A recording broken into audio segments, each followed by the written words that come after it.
историята на село Смирненци. Ние ще имаме свято място, където да се помолим и запалим свещ за здраве или упокой.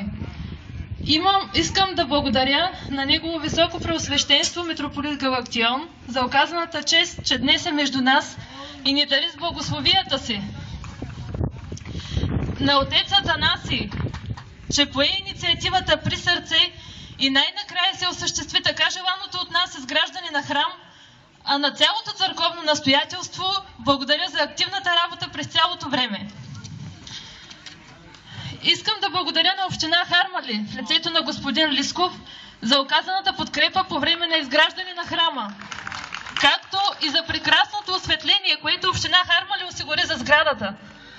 Искам да благодаря на всички, които се включиха в изграждането на храма. Строители, зоографи, дърворезбари и така нататък за добрата и отговорна работа. Храм Свето Възнесение Господне отваря врати благодарение на активната работа и подкрепа на всички вас. Благодарим!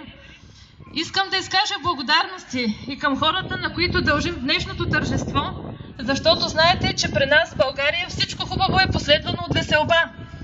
Това са община Харманли, Дионисус ООД, Ета Гален Георги Георгиев, село Иваново, както и всички дарители за днешния празник. Благодаря на всички, които се включиха в организацията на тържеството. Курбана за здраве и благополучие на това село е осигурен от църквата, а за вашето настроение ще се грижи Просвитият със своите международни награди и отличия от на другите.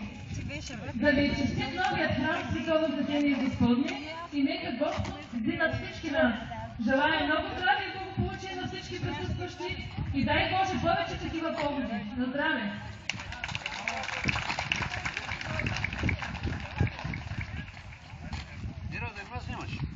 Не. Сам заснеме.